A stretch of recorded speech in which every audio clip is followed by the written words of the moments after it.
From the Presidential Palace, Manila, Dateline Malacañang.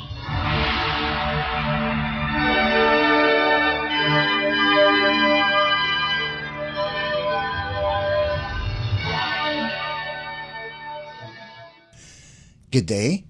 This is Dateline Malacañang. Philippine President Ferdinand R. Marcos Jr. on Thursday signed Republic Act or RA 12253 or the Enhanced Fiscal Regime for Large-Scale Metallic Mining Act in a ceremony at Malacañang Palace to ensure an equitable share of mining revenues for the government. In a keynote speech, the President said, the simplified fiscal regime for large-scale mining would make the mining infrastructure more robust and give the government a fair share from the extra profit. Around the world, the demand for minerals is surging. These minerals are needed to service the new technologies for batteries, solar panels, other vital components of clean energy. Some even call these resources as the building blocks of a green and digital economy. We are blessed because the Philippines is rich in such resources. If the world needs these minerals, then we must make sure that our mining infrastructure is robust and that Filipinos, above all, benefit from it. With the signing of the Enhanced Fiscal Regime for Large-Scale Metallic Mining Act, we are putting into place a system that is fairer, that is clearer, and more responsive to the needs of both our people and the environment. RA 12253 seeks to simplify and rationalize the fiscal regime for large-scale metallic mining while upholding the principles of transparency, accountability, and good governance in the mining industry. With the signing of the law, the estimated revenue impact from 2026 to 2029 is projected at 25.08 billion pesos in total, or an average of 6.26 billion pesos annually.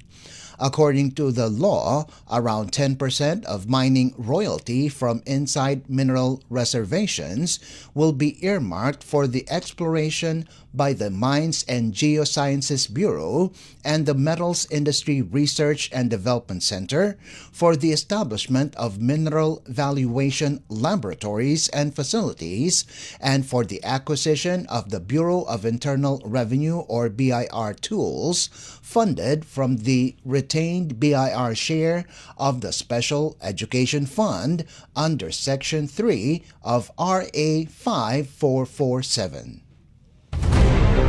Dateline Malacañang.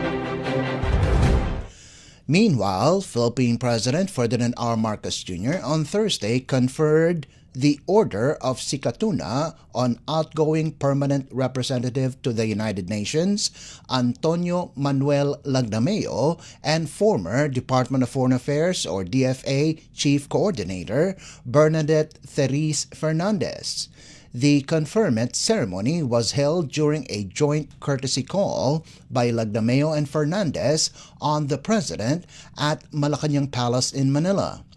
The Order of Sikatuna is the National Order of Diplomatic Merit, conferred upon individuals who have rendered exceptional and meritorious service to the Republic of the Philippines.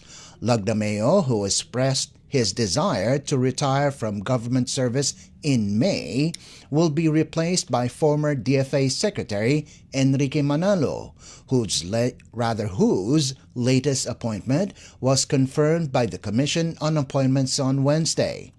Lagdameo was appointed the country's permanent representative to the UN in the United States in September of 2022. He held several diplomatic posts, serving as Philippine ambassador to London, the United Kingdom, and Northern Ireland from July 2009 to September 2010, and from June 6 June 2016 to July 2022. He also worked as the Philippine ambassador to Madrid, Spain, and Andorra from August 2008 to July of 2009. He was also appointed ambassador to the U.S. and Mexico with concurrent jurisdiction over Belize, Costa Rica, El Salvador, Guatemala, Honduras, Nicaragua, and Panama from January 2007 to 2008. Fernandez, on the other hand, also served as the Philippines Consul General in Milan, Italy, and Deputy Consul General in Toronto, Canada. She was designated as Minister and Consul General at the Philippine Embassy in London from 2006 to 2012 and Second Secretary and Consul at the Philippine Embassy in Beijing from 1997 to 2003. In Manila, she was the Executive Director and Acting Assistant of the Office of the UN and International Organizations between 2014 and 2016, Director of the Office of European Affairs from 2013 to 2014, Acting Director and Director of the Office of Personnel and Administrative Services from 2003 to 2006, and Assistant Director and Acting Director at the Office of Asia-Pacific Affairs in 1997. Dateline Malacañang. Also on Thursday, Malacañang called on government agencies to revisit their respective spending plans for 2026 to check for any possible budget insertions. In a press briefing, Palace Press Officer Claire Castro said other agencies should take the initiative to review their budget proposals in the 2026 National Expenditure Program, or NEP, to correct any discrepancies and prevent insertions. The call was made a day after President Ferdinand R. Marcos Jr. ordered the sweeping review of the Department of Public Works and Highways, or DPWH's, proposed 2026 budget to make the necessary corrections following concerns over double entry and insertions of projects. Castro said Marcos would also order a review of the spending plans of other government agencies if inconsistencies were found. Siguro sa ganitong klase na nakikita, mas maganda na rin na ibang mga ahensya, tignan din nila kung ano yung nai-report nila at baka nga mayroong naisingit sa proposal nila na hindi na dapat maisingit. Maganda rin po nakita rito para sa umpisa pa lamang ay masaayos na ang budget. At nirerespeto rin po natin ang liderato ng House of Representatives at kung ano man ang mangyayari dito, dapat lamang ay kung ano yung naaayon sa konstitusyon. So, kaya nga po nagbigay na rin po ng utos si Pangulong Marcos Jr. sa DBM at sa DPWH para tignan mabuti, evaluate kung ano ba yung nangyari sa 2026 NEP at ayusin ang dapat ayusin. So, kung may iba pang mga ahensya na involved, ay ganoon din po ang magiging utos ng Pangulo. Kung meron po talaga. Kasi ngayon po, kailangan lang tignan. Hindi pa po natin masasabi na talagang meron mga anomalyang naisingit. The party leadership of the House of Representatives, led by House Deputy Speaker Ronaldo Puno on Wednesday, sought to return the 2026 NEP to the Department of Budget and Management, or DBM, over concerns about duplicate funding and insertions in the budget proposals of the DPWH and other agencies like the Department of Agriculture, the Department of the Interior and Local Government, and the Philippine National Police. DBM Secretary Amena Pangandaman and DPWH Secretary Vince Dizon vowed to complete the budget review within the 2-week timeline, saying possible changes would be transmitted to Congress through errata. Dateline Malacañang. Meantime, Malacañang said Philippine President Ferdinand R. Marcos Jr. will grant the Independent Commission investigating flood control issues the authority to issue subpoenas. In a Palace Press briefing, Palace Press Officer Claire Castro said the subpoena power will enable the independent fact-finding body to summon the individuals involved in the anomalous flood control projects. Castro said the issuance of an executive order establishing the independent body on flood control probe is now being finalized. She acknowledged that some individuals, including contractors linked to the so-called ghost flood control projects, may still leave the country since no charges have been filed against them as of now. Castro said Department of Public Works and Highways, or DPWH Secretary Vince Dizon, has taken prompt action, including seeking an immigration lookout bulletin order against agency officials and contractors linked to anomalous flood mitigation projects. Noon po ay sinasabi po natin na mukhang walang subpoena power, pero ang nais po ng Pangulo sa nasabing Independent Commission ay mabigyan po ng lakas, mabigyan ng ngipin para po mas mapatupad kung ano ang mandato ng Independent Commission na ito.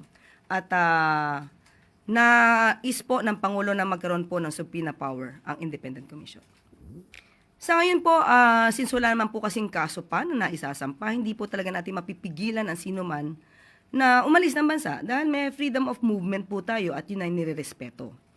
At kaya nga po ngayon ay mabilis na kumilos si Secretary Vince, anisunod na rin po sa utos ng Pangulo. At nag-request na po siya for a lookout bulletin para po makita natin kung ano yung mga movement ng mga maaaring involved dito sa mga maanumalyang flood control projects. Dizon has also ordered the perpetual blacklisting of contractors, Wawaw Builders, and SYMS Construction Trading following the discovery of non-existent flood control projects in Bulacan Province. He has also directed the dismissal of and the filing of criminal charges against DPWH Bulacan 1st District Engineer Henry Alcantara due to his involvement in the anomalous flood control projects. Dateline Malacañang. In related news, Malacañang advised the public to avoid sowing violence and let the legal process take its course after militant groups and flood survivors staged a protest at the property owned by controversial contractor couple Pacifico and Sara Discaya. According to reports, protesters hurled mud at and spray-painted the word magnanakaw, or in English, thief, on the compound gate of Discaya-owned St. Gerard Construction General Contractor and Development Corporation's compound in Pasig City on Thursday morning. In a press briefing, Palace Press Officer Claire Castro said the President does not condone public disorder. Hindi po na naisin ng Pangulo na ganito ang mangyari. Sabi nga po ng Pangulo, sinusunod po natin ang due process. Sa mga kapwa natin Pilipino, ang pag-iimbestigang ginagawa po ng Pangulo, ang pag-uutos na imbestigahan lahat, ay para din po sa taong bayan. Pero hindi po ninanais na magkaroon ng kaguluhan dahil lamang sa may mga maling information. Dahil ito daw ay ginagamit para mas paalabin ang galit ng mga Pilipino. Hindi po yun ang nais ng Pangulo. Nais ng Pangulo ay maliwanagan lahat tayo kung ano nangyayari sa mga flood control projects at maibigay ang nararapat sa taong bayan.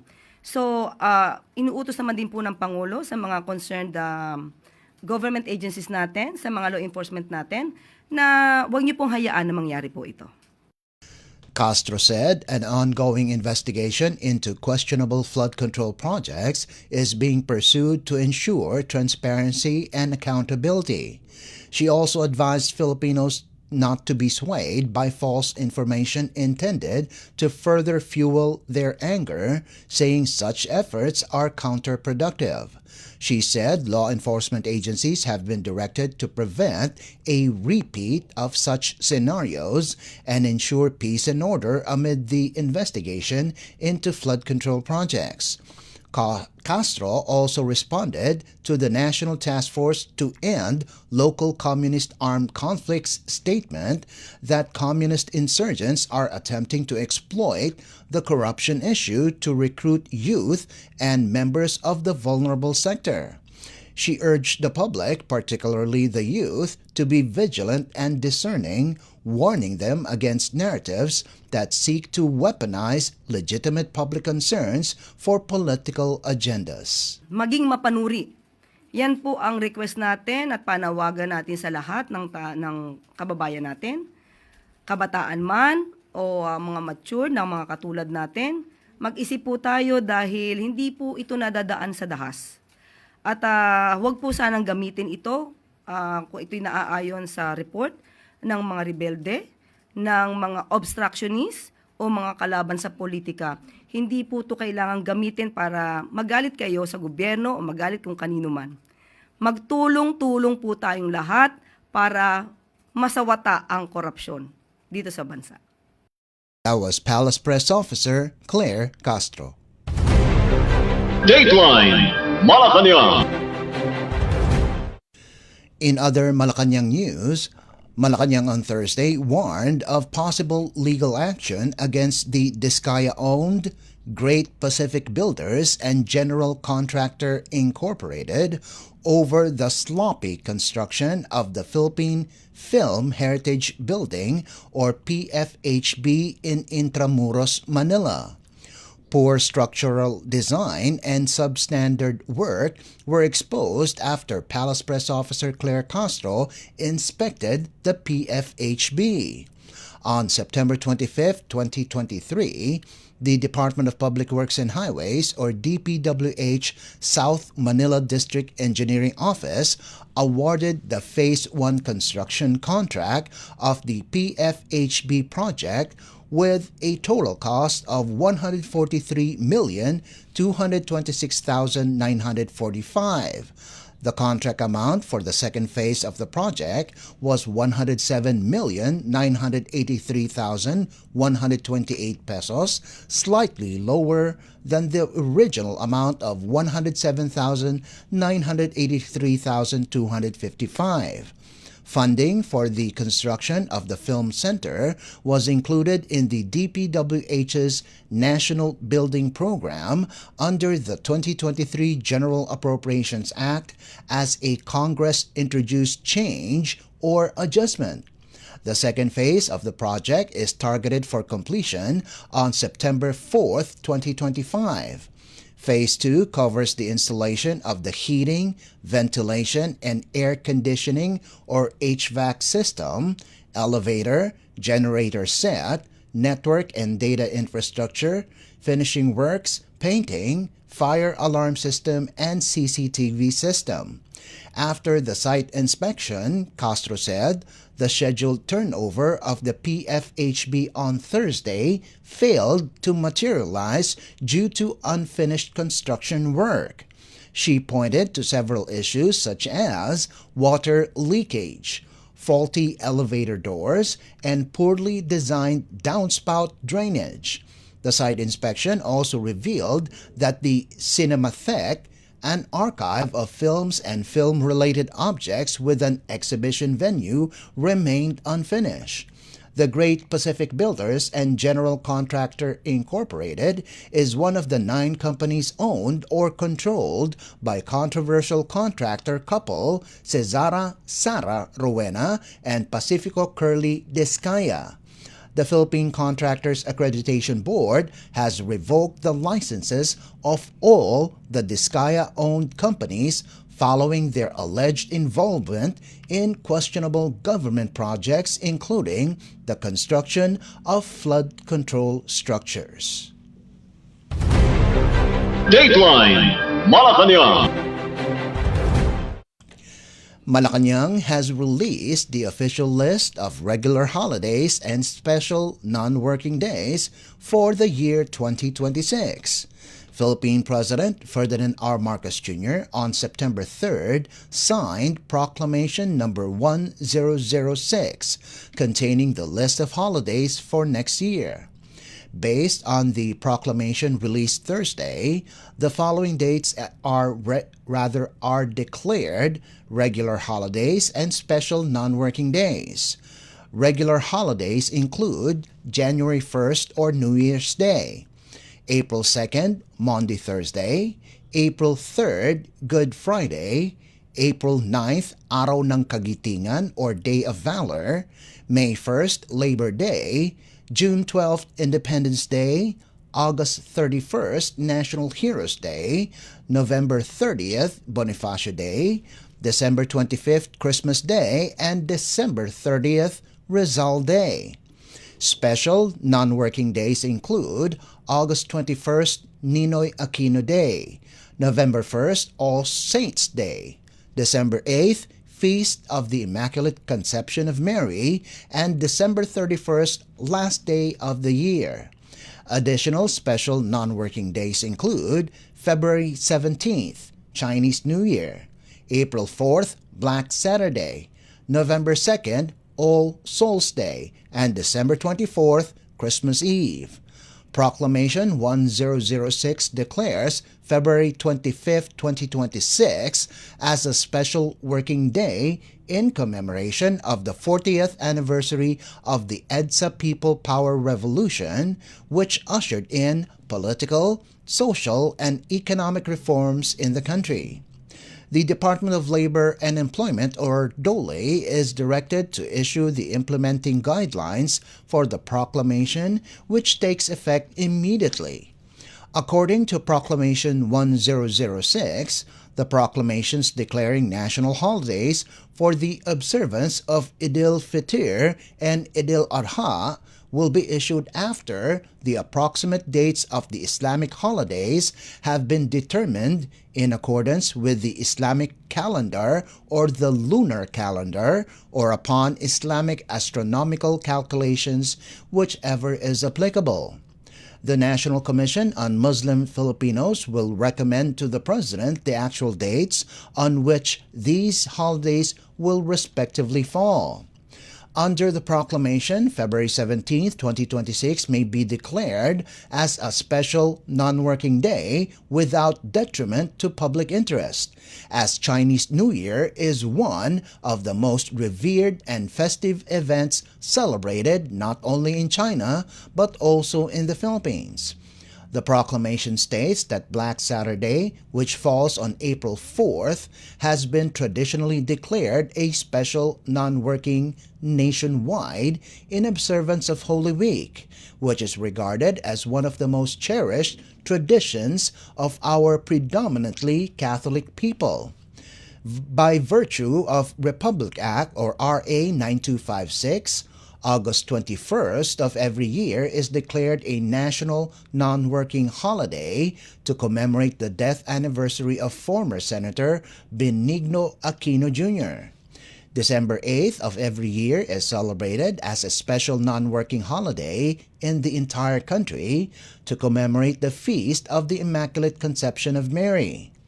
According to Proclamation 1006, declaring November 2nd, 2026 and December 24th, 2026 as additional special non-working days throughout the country, will strengthen family ties by providing more time for the traditional All Saints Day, All Souls Day activities, and Christmas Day activities, as well as promote domestic tourism.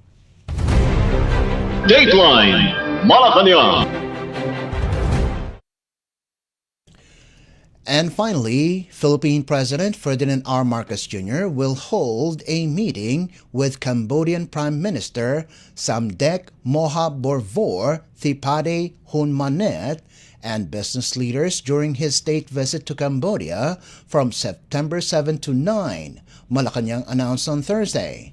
In a statement, the palace said President Marcos, along with First Lady Liza Araneta Marcos, will visit Cambodia upon the invitation of Cambodian King Preah Bat Samdech Preah Boromnith Norodom Sihamoni. It added that the president will hold a bilateral meeting with Samdech Moha Borvor Thipade Hunmanet, Prime Minister of Cambodia, to discuss expanding cooperation in combating transnational crimes and enhancing connectivity, as well as in the key sectors of agriculture, higher education, tourism, and cultural cooperation between the two countries. Malacañang said President Marcos would also have a roundtable dialogue with key business leaders from both the Philippines and Cambodia to explore ways to diversify sources of goods and expand market access between the two nations. The business meeting, the palace said, also aims to increase bilateral and intra-Association of Southeast Asian Nations or ASEAN trade. President Marcos is also scheduled to meet with the Filipino community in Cambodia to personally express his gratitude for their contributions to the economic and socio-cultural development of both the Philippines and Cambodia. Cambodia currently serves as home to more than 7,000 Filipinos, most of whom work in the field of education and services. The chief executive's upcoming state visit to Cambodia reciprocates Hun Manet's official visit to the Philippines in February 2025. At least 8 agreements on key areas such as trade and investment, agriculture, education, tourism, and information and communications technology were signed during Hun Manet's visit to Manila. The Philippines and Cambodia established formal diplomatic relations on August 20th, 1957. Dateline Malacañang. Before we conclude our program, Radyo Pilipinas World Service of the Presidential Broadcast Service is live on audio streaming. Just download Evox PBS Receiver on your Google Play Store or the App Store from your Apple phone. You can also visit our Facebook page and YouTube channel. Just type in and search for Radyo Pilipinas World Service. Kindly subscribe, like, and share our posts as well. And that concludes this edition of Dateline Malacañang. For Radyo Pilipinas World Service, this is Leo Magpayo. Good day and stay safe. From the Presidential Palace, Manila, Dateline Malacañang.